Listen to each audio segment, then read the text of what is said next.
Last part में हमने देखा था हैंग्यू सेक्ट जुआन दाओ सेक्ट से कंपटीशन जीत जाता है और एक नेशन लेवल स्पिरिट हैंग्यू सेक्ट के डिसाइपल को हैंग्यू सेक्ट खाली करने को कहती है। तो इसके बाद हम देखते हैं हैंग्यू सेक्ट के एल्डर इस स्पिरिट को ग्रीट करते हुए कहते हैं हैंग्यू सेक्ट और जुआन दाओ सेक्ट के दरमियान रिलेशनशिप पहले से काफी ज्यादा बेहतर हो गए हैं और वैसे भी अभी तक हमारे सेक्ट के हेड वापस नहीं लौटे। जिस पर नेशन लेवल स्पिरिट हंसते हुए कहने लगता है अभी तक तुम्हें किसी ने नहीं बताया कि तुम्हारे सेक्ट का हेड और बाकी के डिसाइपल्स तुम्हारी टेरिटरी के बाहर होने वाली एक बैटल में मारे गए हैं और अब वो कभी भी वापस लौटकर नहीं आएंगे। और ये कहते हुए वो हैंग्यू सेक्ट के एल्डर को एक टोकन देता है, जिसे देखकर हैंग्यू सेक्ट का एल्डर समझ चुका था कि ये स्पिरिट जो कुछ भी कह रहा है वो बिल्कुल सच है। इस टोकन को देखकर हैंग्यू सेक्ट का एल्डर बहुत ज्यादा सैड हो जाता है और वो स्पिरिट हैंग्यू सेक्ट के एल्डर से कहने लगती है अब जबकि तुम्हारे हैंग्यू सेक्ट का हेड नहीं रहा तो मैं तुम लोगों के सेक्ट को डिस्ट्रॉय करने के लिए यहाँ पर आया हूँ। और ये कहते ही वो स्पिरिट बहुत ही स्ट्रॉन्ग अटैक हैंग्यू सेक्ट पर कर देता है। हैंग्यू सेक्ट के सभी डिसाइपल और एल्डर्स डर के मारे वहाँ से पीछे हटने लगते हैं। लेकिन हम देखते हैं हैंग्यू सेक्ट का एक एल्डर कहने लगता है हमारा हैंग्यू सेक्ट इस कॉन्टिनेंट का सबसे बेस्ट सेक्ट है और मैं तुम्हें ये कभी भी इजाजत नहीं दूंगा कि तुम हमारे सेक्ट को डिस्ट्रॉय करो। और वह हैंग्यू सेक्ट के बाकी एल्डर से कहने लगता है हैंग्यू सेक्ट को प्रोटेक्ट करने के लिए माउंटेन पर एक प्रोटेक्टिव बैरियर क्रिएट करो। और वो होंगलू से कहने लगता है बाकी के डिसाइपल्स को यहाँ से लेकर जाओ। और वो सब एल्डर्स अपनी पावर को रिलीज करते हुए हैंग्यू सेक्ट को प्रोटेक्ट करने के लिए वहाँ पर एक प्रोटेक्टिव फॉर्मेशन क्रिएट करने लगते हैं। और देखते ही देखते हैंग्यू सेक्ट के चारों तरफ एक बहुत ही पावरफुल बैरियर बन जाता है। दूसरी तरफ होंगलू हैंग्यू सेक्ट के सब डिसाइपल्स को माउंटेन से नीचे जाने के लिए कहता है। टाइजू भी अपने रूम से अब बाहर आ चुका था और इस नेशनल लेवल स्पिरिट को देखकर सितुनान टाइजू से कहने लगता है मैं तो इस तरह की स्पिरिट को एक चुंटी की तरह मसल कर रख दिया करता था। एल्डरशियन की नजर जैसे ही टाइजू पर पड़ती है तो वो जल्दी से इसके पास आता है और टाइजू से कहने लगता है मेरे साथ आओ। और टाइजू को लेकर अपने कमरे में आ जाता है और वो टाइजू से कहने लगता है जल्दी से अपना सामान बांधो, हम यहाँ से निकलने वाले हैं। जिस पर टाइजू से कहने लगता है लेकिन ये तो गलत बात है, हमारा क्लान इस वक्त खतरे में है, हम यहाँ से कैसे भाग सकते हैं। इस पर वो एल्डरशियन कहने लगता है ये सब कहने को आसान है, हम इस सोल का मुकाबला नहीं कर सकते, हमें एक साथ यहाँ से भागना होगा। लेकिन टाइजू कहने लगता है बाकी के सब एल्डर्स इस सेक्ट को प्रोटेक्ट करने के लिए यहाँ पर एक बैरियर क्रिएट कर रहे हैं, आप इनके साथ क्यों नहीं जा रहे। इस पर एल्डरशियन कहने लगता है वो इस नेसेंट सोल के सामने कुछ भी नहीं कर सकते, इसका मुकाबला करना बिल्कुल बेकार है। और वो टाइजू से कहने लगता है तुम इस चाय को पी लो, ये काफी देर से पड़ी हुई है, इसी तरह से खराब हो जाएगी, तुम तो मेरे बहुत अच्छे डिसाइपल हो, इसलिए मेरी बात मानो और इस चाय को फटाफट से पी लो। लेकिन टाइजू तो जानता था कि इस चाय में कुछ न कुछ गड़बड़ तो जरूर है और टाइजू अपनी पावर से ये पता लगा लेता है कि इस चाय में जहर मिला हुआ है। और वो एल्डरशियन से कहने लगता है मास्टर मैं ये चाय नहीं पीऊंगा। इस पर एल्डरशियन कहने लगता है तुम्हारी हिम्मत कैसे हुई कि तुम अपने टीचर को मना करो। और वो टाइजू के साथ जबरदस्ती करने लगता है और कहने लगता है ये चाय बिल्कुल ठीक है, तुम इसे पी लो, यही बेहतर होगा। लेकिन टाइजू अपने टीचर के हाथ से इस चाय को पकड़कर नीचे गिरा देता है और कहने लगता है मुझे पता है तुमने इसके अंदर जहर मिलाई हुई है, क्या ये मैंने सही नहीं कहा, जैसा कि तुमने मुझे वो पॉइजन पिल दी थी। इस पर एल्डरशियन भी अपना असली चेहरा टाइजू को दिखा देता है और वो हंसने लगता है और कहता है इसका मतलब है तुम सब पहले से ही जानते थे, तुम बहुत चालाक हो, तुम मेरे सामने अनजान बनने की एक्टिंग कर रहे थे। और इसे कहने लगता है अब तो मैं तुम्हें जान से मार दूंगा, लेकिन मुझ पर तुम एतराज मत करना कि मैंने तुम्हें पहले इन्फॉर्म नहीं किया। और एल्डरशियन अपनी पावर्स को एक्टिवेट करने लगता है, लेकिन इससे पहले कि टाइजू अपनी पावर से इसके अटैक को रोक पाता एल्डरशियन इसे अपनी पावर्स में जकड़ लेता है। टाइजू का स्पिरिट बाउंडिंग अरे से खुद को आजाद करवाना तकरीबन इम्पॉसिबल हो चुका था। और दूसरी तरफ हम देखते हैं वो नेशनल लेवल स्पिरिट हैंग्यू सेक्ट के एल्डर से कह रहा होता है मेरे लिए तुम लोगों के इस फॉर्मेशन को तोड़ना कोई बड़ी बात नहीं है। और वो अपनी पावर्स को एक्टिवेट करते हुए एक बहुत ही पावरफुल अटैक हैंग्यू सेक्ट के एल्डर्स की क्रिएट किए हुए बैरियर पर कर देता है, जिसकी वजह से इस फॉर्मेशन में क्रैक्स आना स्टार्ट हो गए थे। होंगलोंग बाकी के एल्डर से कहने लगता है, तुम सब लोग यहाँ से चले जाओ, इसे रोकने की मैं कोशिश करता हूँ। और एल्डर होंगलोंग कहने लगता है, आज मेरी जान ही क्यों न चली जाए, लेकिन मैं अपने हैंग्यू सेक्ट को बचाने के लिए आखिरी दम तक कोशिश करूंगा। और वो अपने ड्रैगन पावर के साथ इस नेशनल लेवल स्पिरिट को रोकने के लिए आगे बढ़ता है और हैंग्यू सेक्ट का एल्डर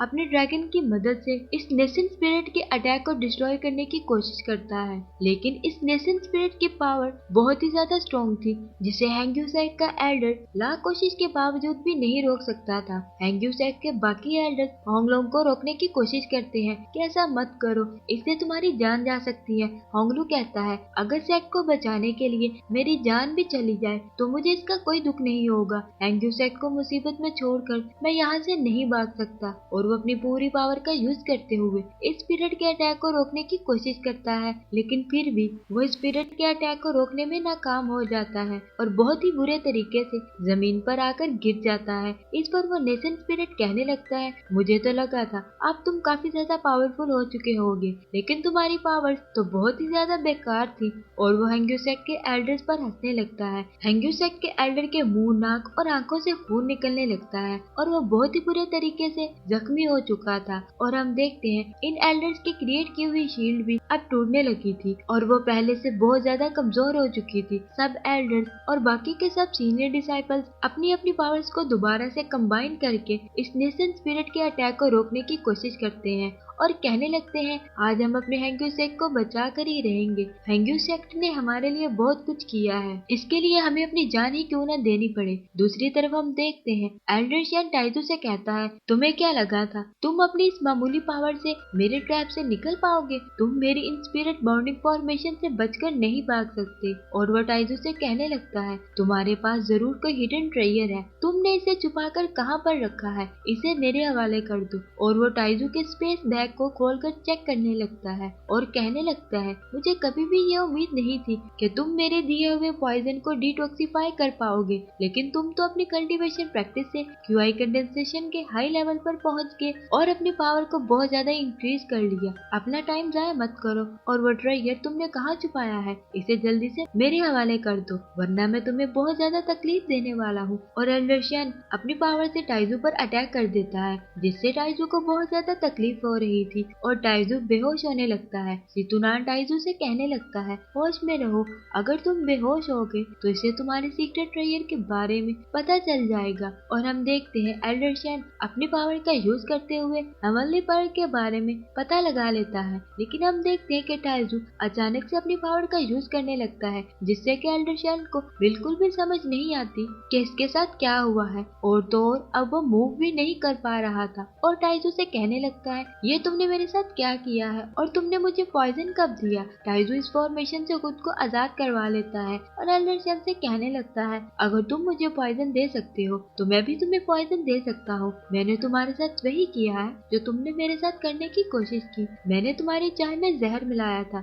अब टाइजू एल्डर शियन को मारने के लिए अपनी पावर्स को एक्टिवेट करता है, जिस पर एल्डर शियन इसे कहने लगता है, तुम तो मेरे बहुत अच्छे डिसाइपल हो, प्लीज मेरे साथ ऐसा मत करो। एल्डर शियन को अपनी मौत साफ नजर आ रही थी। टाइजू अपनी पावर का यूज करते हुए एल्डर शियन के ब्रेन पर अटैक कर देता है, जिससे एल्डर शियन का खेल वहीं पर खत्म हो जाता है और वो जमीन पर गिर जाता है। इस पर जितुनान टाइजू से बहुत ज्यादा खुश होता है और वह कहता है, तुमने वही किया है जो एक इमोर्टल कल्टीवेटर को करना चाहिए, जो भी तुम्हें धोखा देगा इसे बुरी तरह से मार दो। दूसरी तरफ हम देखते हैं उस नेशन स्पिरिट ने हैंग्यू सेक्ट को पूरी तरह से डिस्ट्रॉय कर दिया था और हम देखते हैं हैंग्यू सेक्ट के एल्डर्स हैंग्यू सेक्ट के सभी डिसाइपल के साथ वहाँ से जाने लगते हैं और वो नेशन लेवल स्पिरिट अब एल्डर के रूप में आ जाती है और वो वहाँ पर अनाउंसमेंट करता है कि ज़ुआनदाओ सेक्ट आज डिसाइपल को भर्ती करने वाली है। हैंग्यू सेक्ट के सभी डिसाइपल इस एल्डर की बात सुनकर इसकी तरफ मतवज्जा हो जाते हैं, जिस पर वो एल्डर कहने लगता है, हम तुम लोगों को रिवार्ड के तौर पर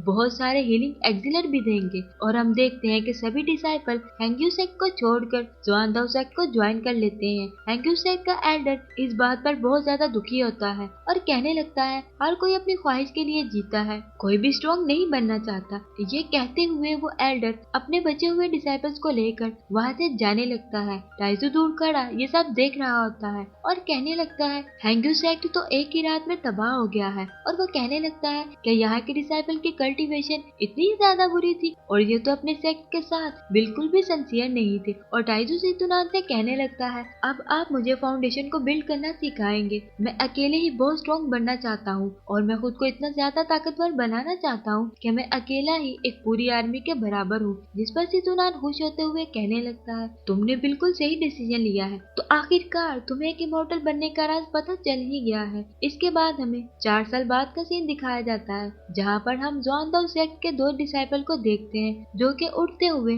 ब्लैक माउंटेन की तरफ जा रहे थे। इनमें से एक लड़की कहने लगती है मैंने और वांग जू ने हैंग्यू सेक्ट को छोड़कर ज़ुआनदाओ सेक्ट को ज्वाइन किया था और मैंने ये कभी नहीं सोचा था कि वांग जू सिर्फ 4 साल में ही ज़ुआनदाओ सेक्ट का इनर डिसाइपल बन जाएगा और वो ब्लैक माउंटेन में प्रैक्टिस करने के लिए जाएगा। जिस पर इस लड़की का साथी डिसाइपल कहने लगता है तुम फिक्र नहीं करो, तुम भी एक दिन ज़ुआनदाओ सेक्ट की इनर डिसाइपल बन जाओगी और ब्लैक माउंटेन में प्रैक्टिस करने के लिए जाओगी और मैं एक ब्लैक क्रिस्टल बीच को पकड़कर तुम्हारे लिए एक स्पिरिट स्वॉर्ड बनाऊंगा। तुम्हें भी ब्लैक माउंटेन में प्रैक्टिस करने का मौका जरूर मिलेगा। ये कहते हुए वो दोनों ब्लैक माउंटेन की तरफ बढ़ रहे होते हैं। जैसे ही वो दोनों ब्लैक माउंटेन पर लैंड करते हैं तो वो लड़की खुश होते हुए कहने लगती है सीनियर डिसाइपल क्या हमें यहाँ पर वाकई वो ब्लैक क्रिस्टल वाला बीज मिल जाएगा। जिस पर वो सीनियर डिसाइपल कहने लगता है इस जगह पर पिछले 2 सालों से स्पिरिचुअल एनर्जी काफी ज्यादा बढ़ गई है और ब्लैक क्रिस्टल बीज इस जगह की तरफ काफी ज्यादा अट्रैक्ट हो रही है,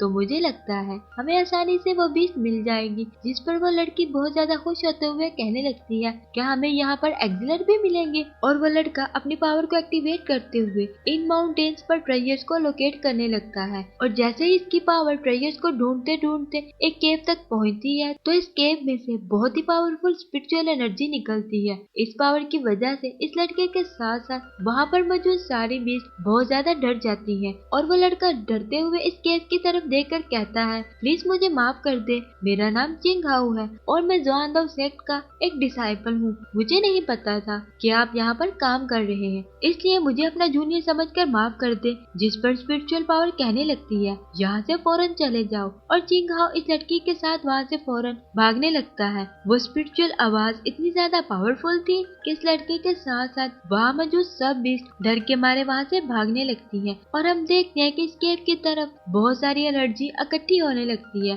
और इस केव की एंट्रेंस पर एक बहुत ही स्ट्रॉन्ग ब्लास्ट होता है और हम देखते हैं कि इस केव में से एक बहुत ही पावरफुल कल्टीवेटर बाहर आता है और इसकी स्पिरिट एनर्जी भी टाइजू की ब्लू स्पिरिट एनर्जी जैसी ही थी। सब बीस्ट इस कल्टीवेटर को बहुत ही ज्यादा हैरत से देख रहे थे और ये कल्टीवेटर कोई और नहीं टाइजू ही था जिसकी अपीयरेंस पहले से काफी ज्यादा बदल चुकी थी और वो पहले से बहुत ज्यादा स्ट्रॉन्ग हो चुका था। जैसे ही टाइजू इस केव से बाहर आता है तो इससे एक बहुत ही पावरफुल ऑरा रिलीज होता है और टाइजू ऊपर आसमान की तरफ आ जाता है, जिसके साथ ये एपिसोड यहाँ पर खत्म हो जाती है।